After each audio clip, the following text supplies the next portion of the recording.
Today's case has everything: stacked charges, a defendant who just won't stop pushing his luck, and a judge ready to drop the hammer. From shocking threats to a courtroom showdown where one wrong move could mean jail time. You don't want to miss this.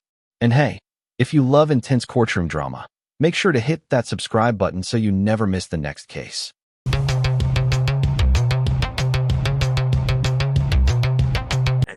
Well, I mean, I talk to him every day, but still. Yeah, all right. Yes, sir. No, sir. On play side. All he's doing is setting the rules that you want to follow. Okay. Yes, sir. What's the name? Bledsoe. Evading arrest and terroristic threat. He was in custody because he had a pending felony in the 228. Did you catch that? Evading arrest and terroristic threat. That's not just bad luck. That's a cocktail of charges that screams danger in the courtroom. And notice how quickly the judge zeroes in. He's not about to let this slide.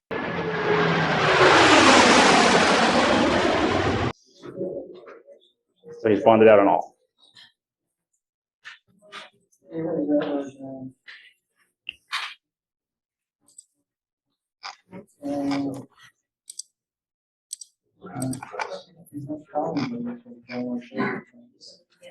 The evading, I think, is 12 yards per the officer.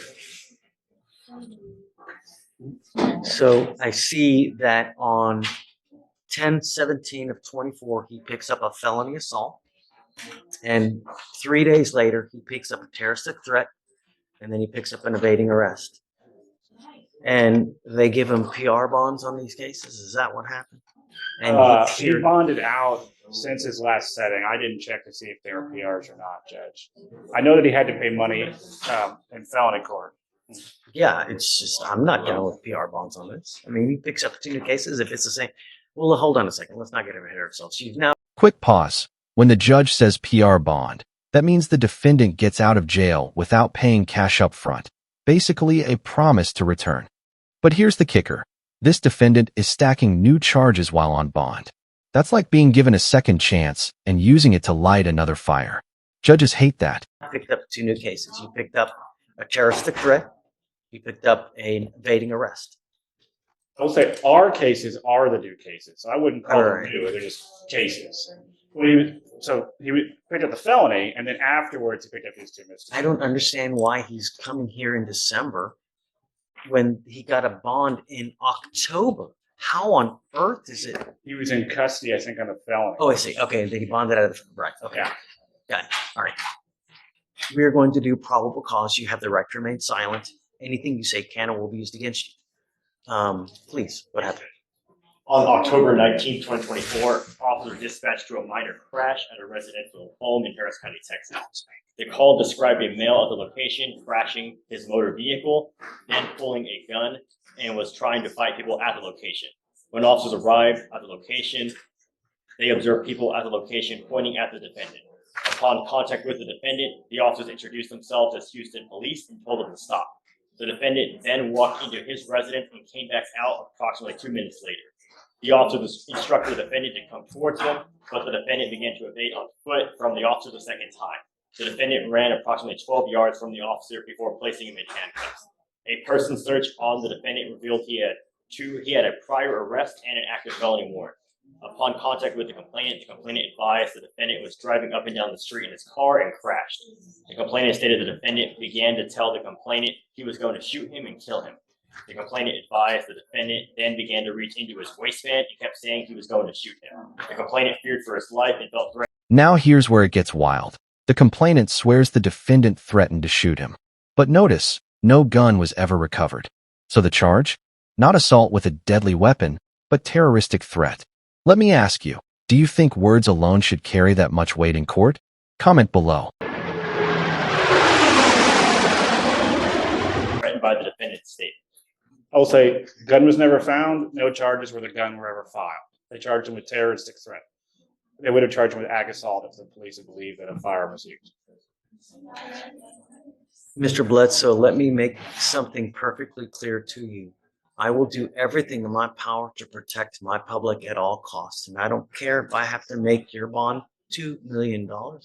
I'm going to do everything in my power to protect my public at all cost. Do you understand? I don't care who you are. I don't care where you come from. I don't care what, nothing. I want my county safe. You will be signing an affidavit with me today, promising me that you're not going to have any weapons whatsoever. And if I find that you have a weapon, I can have a contempt hearing. You're looking at 180 days in jail every time. Listen to that. 180 days every single time the defendant is caught with a gun. That's basically the judge putting a legal landmine under his feet. One wrong step, and boom, straight back to jail. The tension in this room just went through the roof.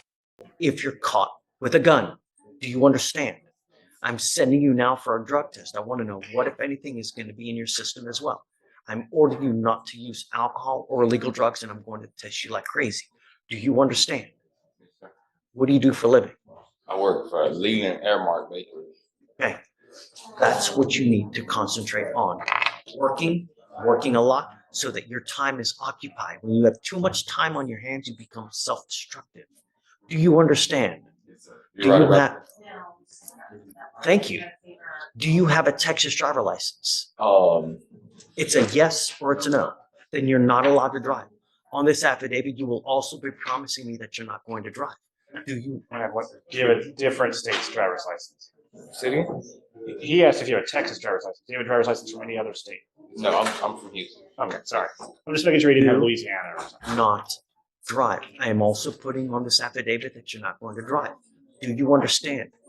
Yes, sir. You're looking around. You're just heed this warning, Mr. Bledsoe. Do you understand? Yes, sir. Yes, sir. I totally understand. I only have one off day. I just sleep all day.